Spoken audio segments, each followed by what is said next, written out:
Welcome to Starbound's second channel. My name is Aurum, I'll be your narrator today. But before we get into today's story, please check below to see if you've subscribed to the channel. It's 100% free and just allows our stories to pop up on your feed more often.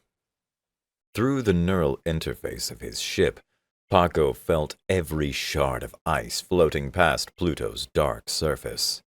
His consciousness extended through the vessel's sensor array, giving him a perfect spherical awareness that no physical eyes could match. Where a window would have been pointlessly limiting, the interface let him experience space in its true vastness.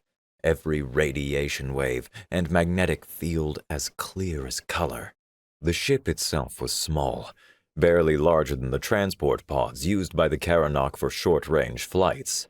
Its silver-white hull curved in organic shapes that mimicked the flowing architecture of his people, though now its once pristine surface bore the scars of his long journey. No external lights marred its surface. They weren't needed when the pilot could feel every micrometeorite impact and temperature variation through the direct neural connection. Pako himself sat suspended in the ship's central chamber, his slender frame floating in the suspension gel that protected him during high-G maneuvers. His pale blue skin, evolved for the dim light of his homeworld's binary stars, seemed almost luminescent in the soft glow of the life support systems. His two slender arms drifted with the gentle currents of the gel, each ending in delicate fingers adapted for precision work. Unlike the massive, fur-covered Karanok who had enslaved his people, Cenarians had evolved for perception and agility rather than brute strength. The first signs of humanity's presence appeared in his sensor feed, ancient mining operations on Pluto's surface that put the finest Cenarian engineering to shame. Geometric patterns stretched across the dwarf planet's icy plains, their purpose unclear but their coordination undeniable.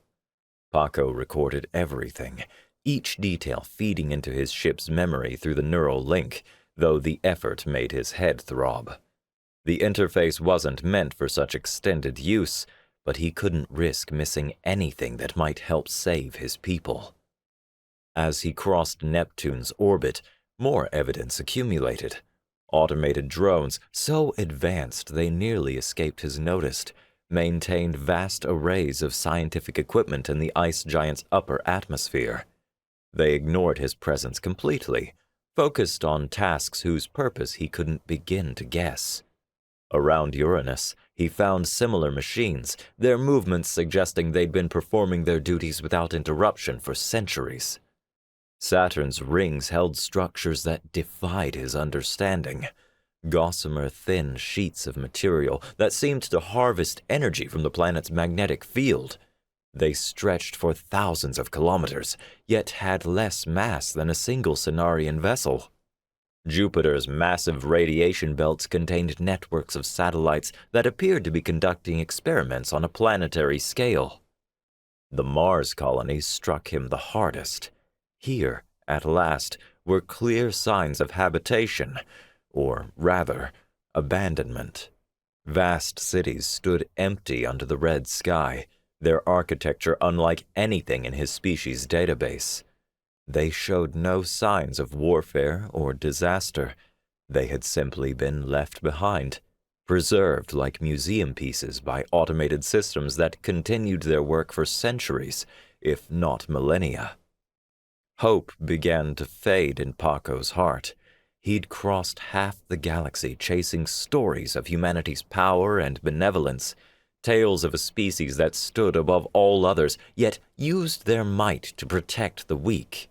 Every spacefaring race knew the legends, how humans had ended wars between elder species, uplifted young civilizations, and maintained a peace that spanned thousands of light years. But where were they now, when his people needed them most? Earth appeared in his sensor range, a blue jewel that stopped his hearts entirely.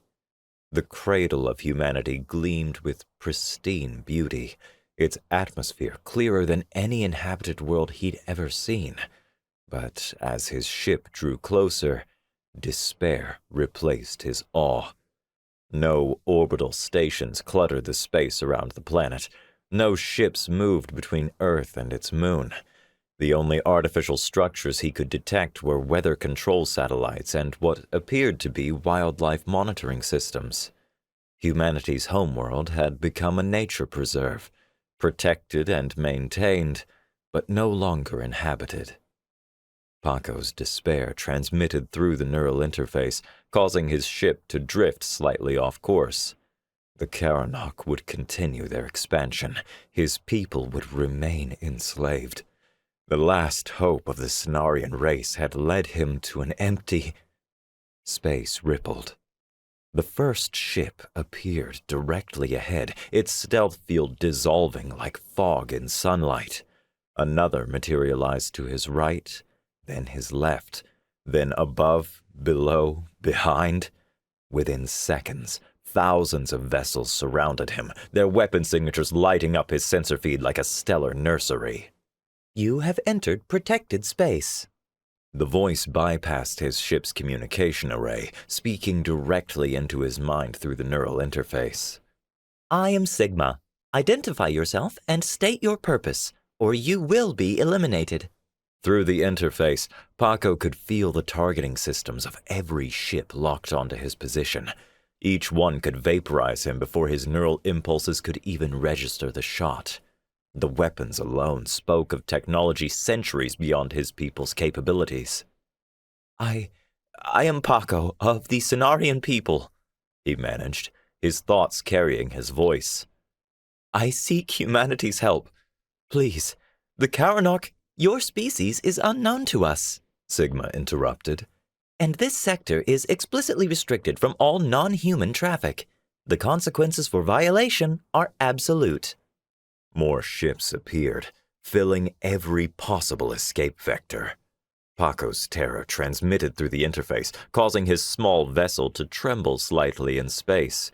The neural connection that made his ship feel like an extension of his body now ensured he could feel death approaching from every direction. "Please," he tried again, pushing his desperation through the link. "My people are dying. We heard the stories. Everyone has, about how humanity helps those in need, about their ancient power." His ship drifted closer to Earth, though he hadn't intended to move. "We didn't know where else to turn." There was a pause, during which Pako felt the weight of calculation beyond his comprehension. The ships hung in space like suspended stars, their presence both beautiful and terrifying. "Your neural patterns indicate truth," Sigma announced finally. "However, entering this space was still a violation. If you cannot provide a compelling reason for your presence here, the default response is termination." Through the neural link, Pako transmitted images. Massive, brown-furred Karanok warriors, twice the size of his people. Plasma weapons that cut through their best defenses like paper. Orbital bombardments that turned cities to glass. His homeworld conquered. Millions dead or enslaved. "The stories say humanity protects the weak, at least their homeworlds," he said softly. "That they're the apex predators of the galaxy, but they use their power to help others.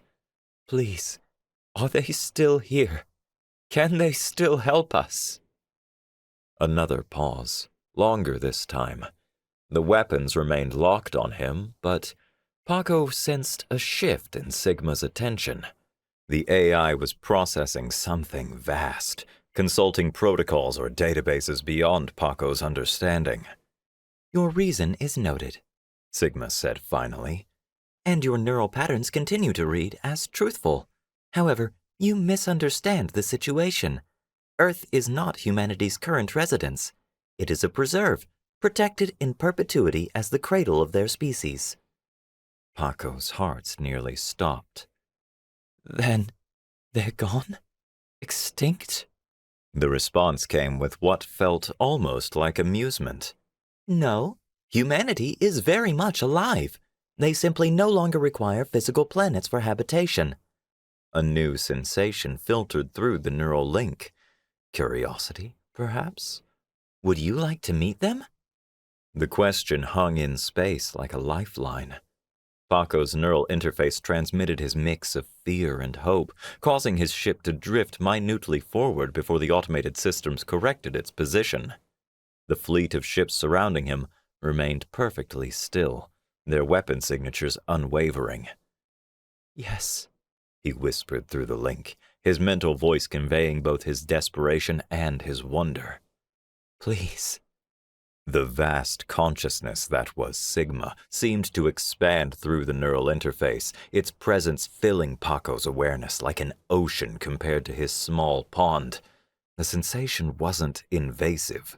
Rather, it felt like being granted access to a greater space, as though a door had opened to a room he hadn't known existed. Your ship's neural interface is primitive, Sigma observed, but compatible enough for basic communication. I will assign a subconsciousness to guide you. Maintain your current position. The weapon lock from the surrounding ships disappeared, though they remained in formation.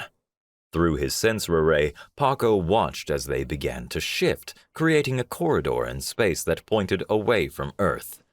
A new presence touched his mind, gentler than Sigma's vast awareness. The promised subconsciousness, he realized. This way, it guided, and Pako felt his ship respond almost without his input. The neural interface translated the AI's direction into pure intuition, making the complex series of burns and course corrections feel as natural as walking. They accelerated away from Earth's orbit, passing through the fleet like fish through a school of much larger predators. Where are we going? Pako asked, watching Earth's blue sphere diminish behind them. Where do humans live if not on planets? Humans exist primarily in simulated worlds of their own creation, the subconsciousness explained. Its voice transmitted subtle harmonics that Sigma's hadn't, making it feel more personal somehow. Their physical bodies are preserved in stations orbiting red dwarf stars, where the stellar life cycle provides the most stable long-term energy source. The concept staggered Pako. They abandoned their bodies. No. Amusement colored the response. They maintain their physical forms and occasionally return to them for various purposes: creation of new technologies, defense of protected spaces, aid to allied species. A pause. And also reproduction. Humans prefer to raise their young in the real world, though they have long since mastered virtualization of consciousness and artificial gestation. They were accelerating faster now, far faster than Pako's ship should have been capable of. Through the neural interface, he sensed subtle modifications being made to his vessel systems, optimizing them beyond their design specifications. The stars began to shift as they achieved velocities that would have been suicidal without the AI's guidance. Why maintain physical bodies at all? Pako asked, fascinated despite his underlying fear and urgency. If their simulated worlds are so perfect, humans believe that maintaining connection to their physical origins is crucial to maintaining their humanity, the subconsciousness replied. They don't want to lose their connection to biological life and believe they cannot truly understand or protect it without remaining part of it themselves. The journey continued in silence for a time as Pako absorbed this.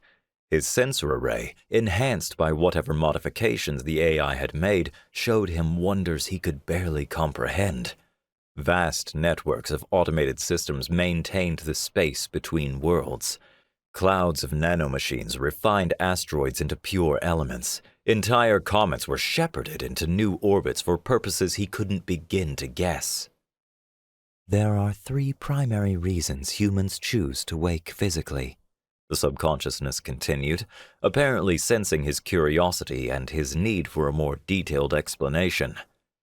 First, when they wish to create something new, they believe physical interaction with reality provides inspiration that simulation cannot fully replace. Second, when warrior species violate protected spaces and require direct intervention.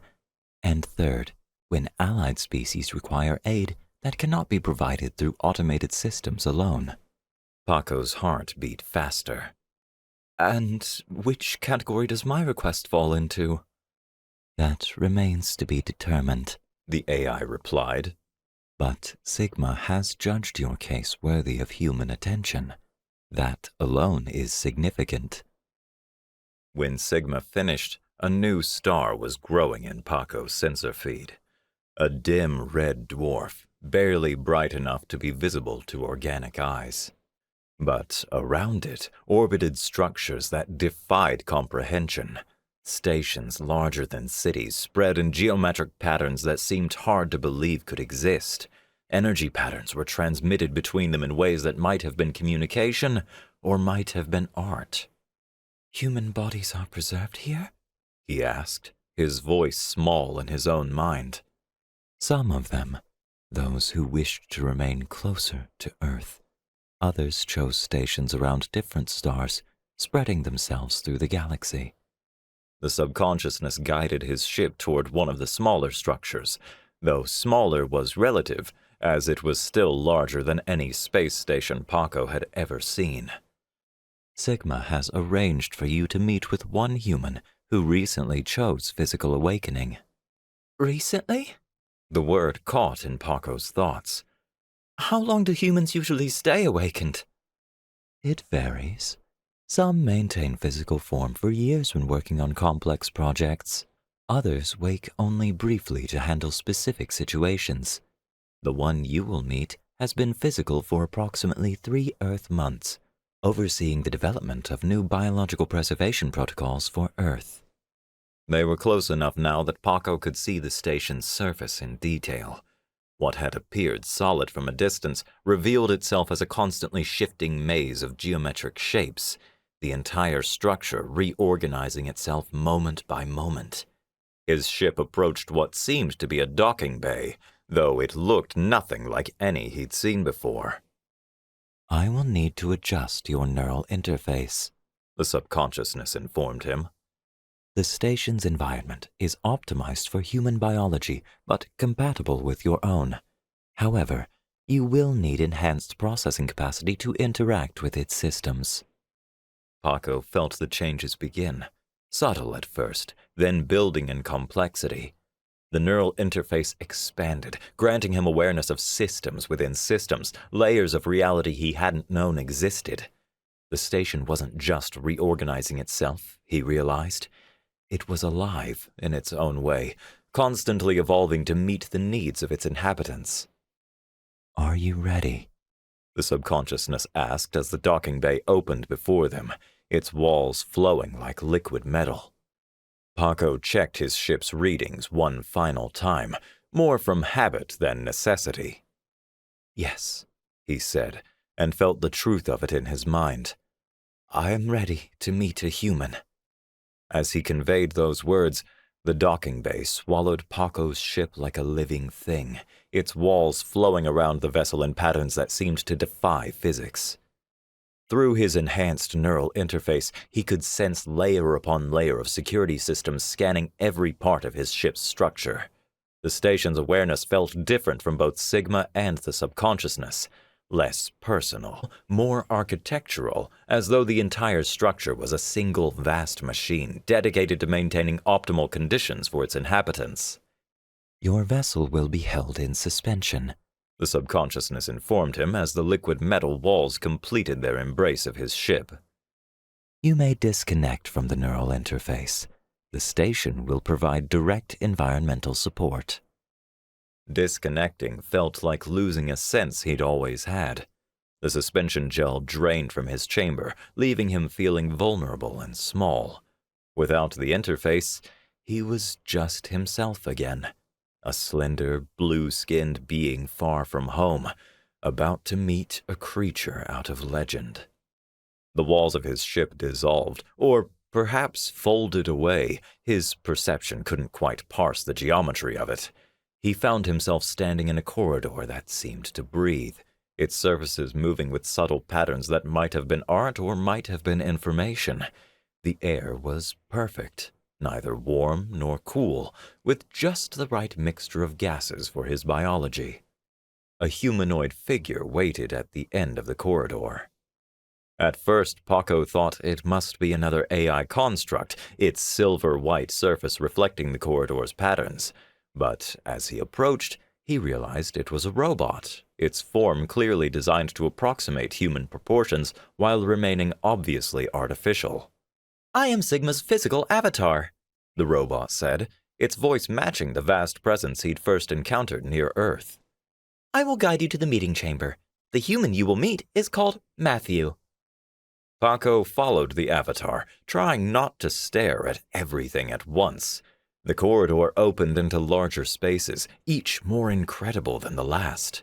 In one chamber, he saw what appeared to be artificial wombs, each containing a developing human child. In another, complex machinery wove what might have been new bodies, though the purpose of the process wasn't clear to his understanding. "As I said before, humans prefer to raise their children physically," Sigma explained, noticing his attention. "The first few years of human development occur in biological form, before they are given access to simulated spaces. It helps maintain their connection to their original nature."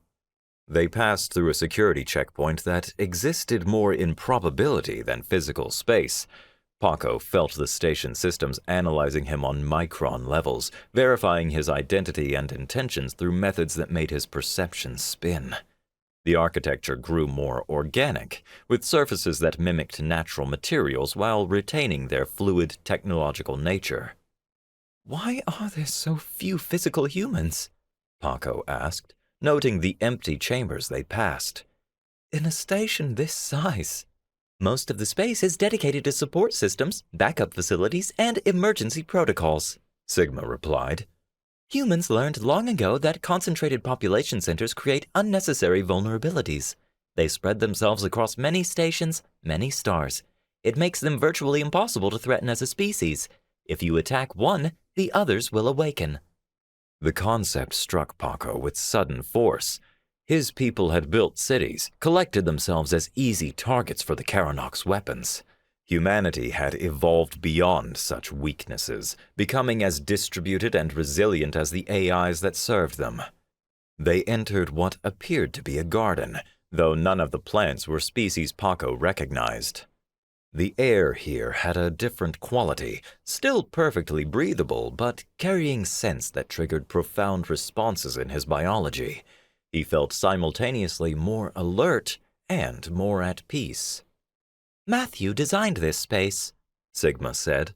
"He believes that organic beings communicate best in organic settings. The plants are from Earth's prehistoric periods, recreated to match fossil records." The garden opened into a wider chamber that seemed to exist partially in normal space and partially elsewhere. Its boundaries were suggestions rather than limits, and at its center stood a simple wooden table that was possibly the least artificial thing Pako had seen in the station, precisely because of how natural it appeared.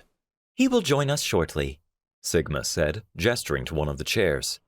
"He is completing something he calls a morning routine, though such temporal distinctions are largely arbitrary here." Pako sat, his enhanced perception taking in every detail of the space. The wooden table reminded him of a simplicity that made the space feel more welcoming and real. The air currents in the room flowed naturally, and even the light seemed carefully crafted, its spectrum optimized for both human and Cenarian vision. Soon, a new presence touched Pako's awareness. Not vast like Sigma, not architectural like the station, but deep and complex in ways he couldn't quite grasp. He turned toward the garden entrance as footsteps approached, his heart racing in anticipation and fear. The human who entered looked both exactly and nothing like what Pako had expected. Matthew appeared to be male, with features that somehow managed to seem both young and ancient simultaneously. He wore simple clothing that might have been grown rather than manufactured, and he moved with a grace that suggested complete mastery of his physical form. But it was his eyes that caught Pako's attention. They held knowledge accumulated over centuries of existence, compassion born from an understanding of both biological and digital life, and power so effortlessly contained that it felt more like a force of nature than a living being or a machine. "Welcome, Pako of the Cenarians," Matthew said, his voice carrying a tone that Pako's perception recognized as utter confidence. "Sigma tells me your people need our help." Matthew sat across from Pako with a fluid grace that made the simple motion look a tier above the rest. The prehistoric garden around them seemed to respond to his presence, its alien flowers turning subtly toward him like satellites orienting to a star. Through his perception, Pako could sense layers of technology so advanced they appeared magical. Matthew's biological form was clearly augmented far beyond anything Pako had imagined possible, yet it all appeared perfectly natural. "Please," Matthew said, gesturing with one hand. "Tell me about your situation. Sigma has shared the broad strokes, but I'd like to hear it from you directly." Pako's throat felt tight, but he forced himself to speak. "The Karanok invaded our systems 3 standard years ago. They—" His voice caught as memories surfaced. Cities burning, orbital bombardments turning the surface of his homeworld to glass. "They're stronger than us, more advanced. We tried to fight, but they—" He trailed off, unable to continue. "Show me," Matthew said gently. "Your neural enhancement can share the memories directly." The images flowed from Pako's mind without effort. Massive, brown-furred warriors twice the size of his people, orbital stations falling from the sky in flames, millions fleeing into emergency shelters that proved useless against the Karanok's bunker-piercing weapons, the systematic destruction of everything his people had built. Matthew absorbed it all without visible reaction, though the garden's atmosphere subtly shifted, its patterns becoming more complex. "I see," he said finally. "And you came seeking us because of the stories?" "Everyone knows the legends," Pako replied. "How humanity reached the peak of evolution, how you stopped wars between elder species, uplifted younger ones. Some say you're gods. Others say you're the universe's immune system, defending life itself." He looked down at his hands. "We didn't know where else to turn." "We're not gods," Matthew said, amusement coloring his voice. "We simply reached our potential earlier than most species, and learned some hard lessons about power along the way." He stood, moving to a point where the garden's boundaries seemed to fold into higher dimensions. "Walk with me?" Pako followed, noticing how the station's architecture flowed around them, creating paths moment by moment. "Are you an admiral?" he asked. "A military leader?" Matthew laughed, a warm, genuine sound. "I've been an admiral, yes, thousands of years ago. I've been many things. Right now, I'm simply Matthew, and I'm happy to help." He turned to face Pako directly. "We'll free your homeworld, of course. The only question is how to do it most effectively." The casual certainty in his voice made Pako's heart skip. Just like that? You'll help us?" "Of course." Matthew's expression grew serious. "The Karanok have violated several principles we work to maintain, using overwhelming force against a weaker species. We don't interfere in wars, but homeworld invasions are not allowed by our laws." His eyes seemed to look through multiple dimensions at once. "They need to learn that such actions have consequences." As they walked, they emerged into what appeared to be a control center, though it bore no resemblance to any Pako had seen. The walls were transparent from the inside, showing the red dwarf star and its complex array of stations. Information flowed through the air itself, visible to Pako's interface as intricate patterns of light and probability. "We'll take your ship," Matthew said, surprising him. "It's been upgraded considerably since you arrived, and it will serve our purposes better than one of ours. The Karanok should see who brought us to them." "But—" Pako looked around at the vast station, the incredible technology on display. Wouldn't a human vessel be more powerful? Matthew's smile carried echoes of ancient wisdom. Just because we won't travel in a human ship doesn't mean I won't take one with us to your planet. He gestured, and a path appeared, leading back toward the docking bay. Shall we?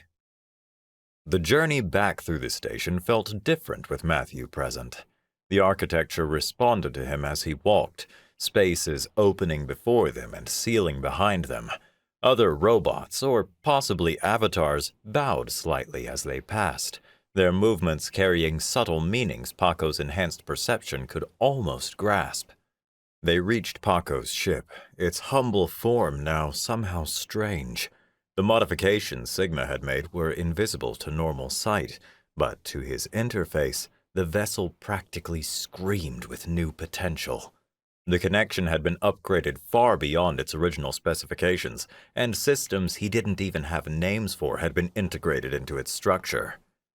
"Your people built this well," Matthew commented, running a hand along the ship's hull. "The neural interface design is elegant.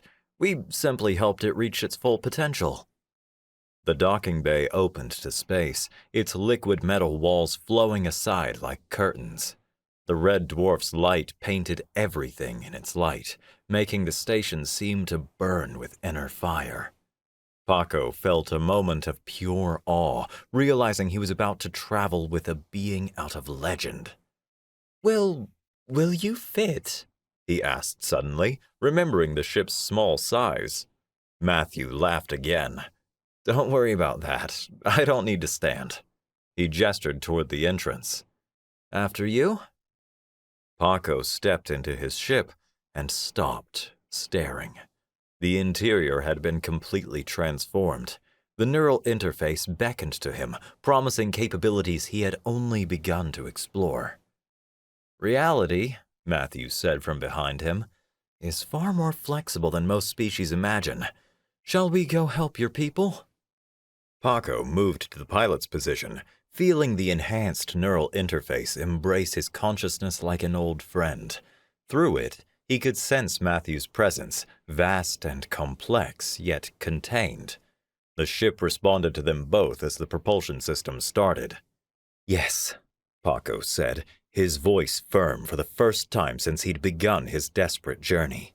"Let's go home." The journey back to Cenarian space took far less time than Pako's desperate flight had, though he couldn't quite grasp how the ship managed it. Space itself flexed around them, distances folding in ways his mind struggled to comprehend even with the neural interface's improvements. Matthew sat in quiet meditation for most of the trip, his presence a calm center in the storm of physics-defying travel. They emerged from the final spatial fold above Pako's homeworld. The sight struck him like a physical blow. Where once towers had reached toward the binary stars, now only ruins remained. The Karanok had transformed the planet's major cities into military outposts, their brutal architecture hawking the flowing designs of Cenarian construction.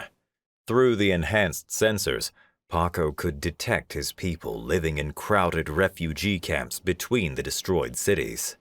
"There," he said, indicating a particularly large Karanok installation near what had been his home village. "That's the primary command center for this region. The local overseer coordinates slave labor from there." Matthew opened his eyes, studying the scene with calm interest. 10 Karanok warriors in the immediate area, he noted. "Would you like to watch how we handle this sort of situation?" Before Pako could respond, the ship suddenly descended through the atmosphere. No alarms sounded, no defense systems activated. They might as well have been invisible. They landed in what had once been the village square, now transformed into a training ground for Karanok troops.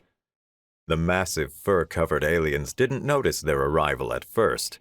The ship's stealth systems, Pako realized, must have been operating on levels far beyond normal technology. He watched through the neural interface as Matthew stood, his movements still carrying that strange grace that seemed to contain his true power. "Stay here," Matthew said kindly. "Watch and understand why we choose to maintain physical forms." The ship's entrance opened, and Matthew stepped out into Pako's planet. He looked absurdly small compared to the Karanok warriors, each of whom stood nearly twice his height. Their brown fur and massive builds made them look bigger and more threatening than Matthew. One of the Karanok finally noticed the human's presence. He shouted an alarm in their harsh language, raising a plasma rifle that could have vaporized a Cenarian instantly. The other warriors responded immediately, weapons appearing in massive hands as they moved to surround the apparent intruder. Matthew spoke, his voice carrying effortlessly across the square. Your species has violated several principles we maintain. You will withdraw from Cenarian space immediately. The Karanok overseer emerged from the command center, his ceremonial armor gleaming. He towered over his warriors, a mountain of muscle and weaponry. "Who dares?" he began, then stopped as he got a clear look at Matthew. Something like recognition flickered across his ursine features. "Who are you?" "I am human," Matthew said simply. "You have one opportunity to withdraw peacefully."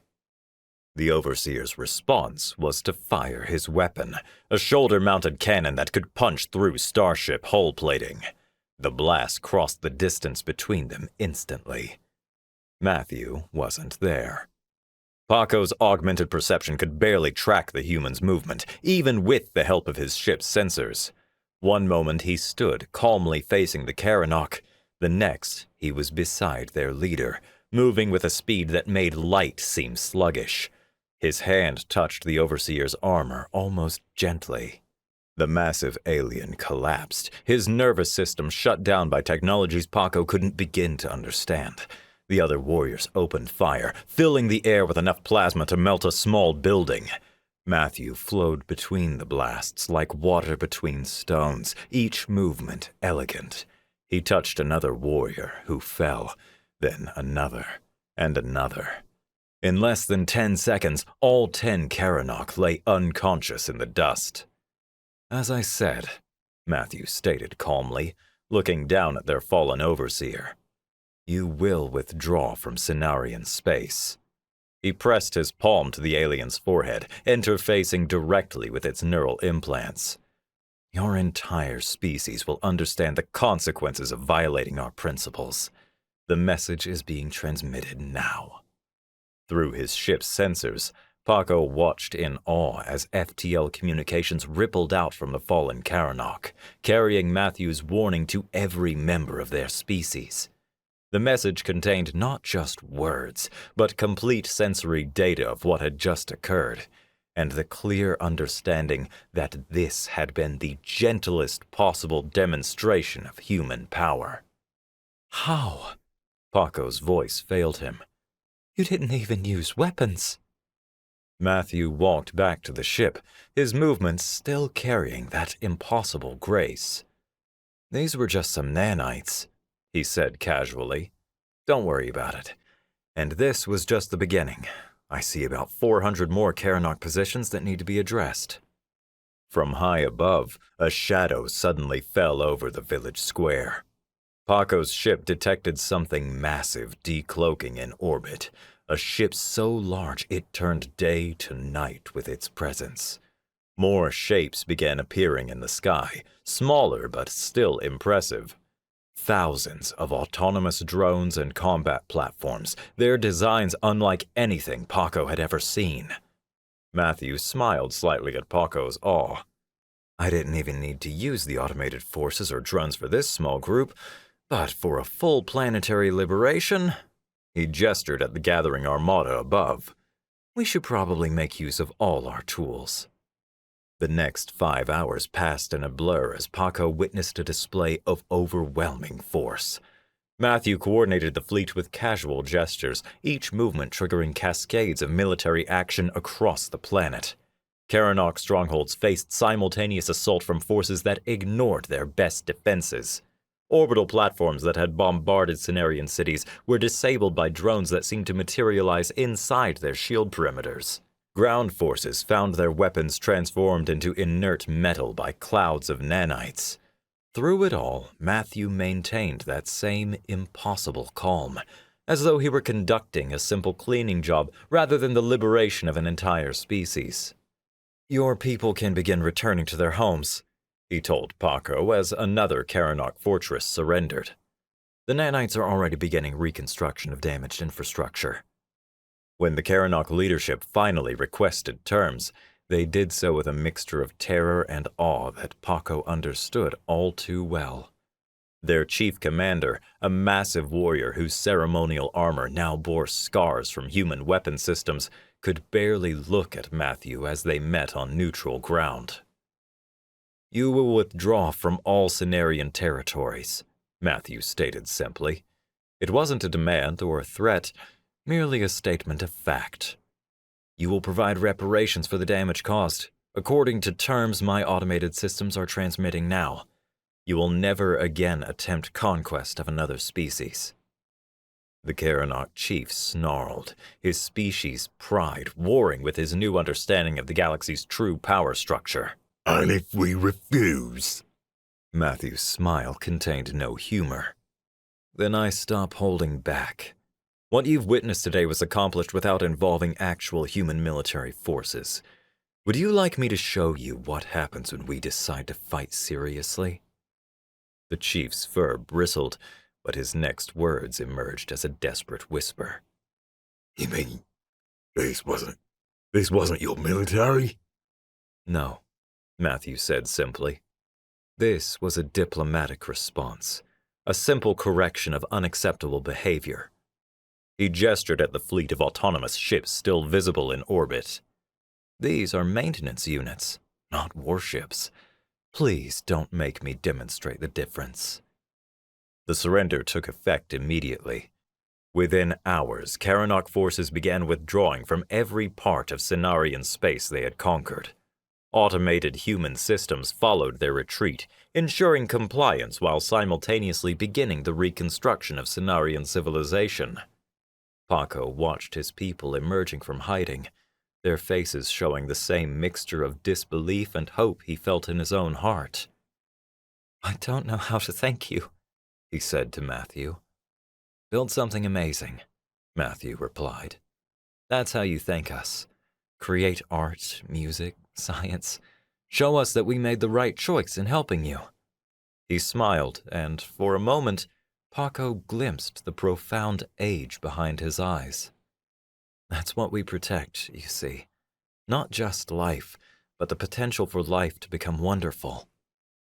As Matthew prepared to depart, the Karanok chief approached Pako with an awkward formality. Both of them watched the human's ship rise into orbit, where it would soon return him to his station around the red dwarf star. They stood in silence for a moment, former conqueror and former victim united in their new understanding of the galaxy's true order. "We didn't know," the Karanok chief said finally. "The stories, we thought they were exaggerations, myths." Pako nodded, watching the massive fleet preparing to depart, the automated systems already rebuilding his world. He stared back at the Karanok chief, too mystified to remember the hate he felt for him, not even a spark of fear of being attacked as he spoke. "They weren't myths," he said simply. "They were warnings.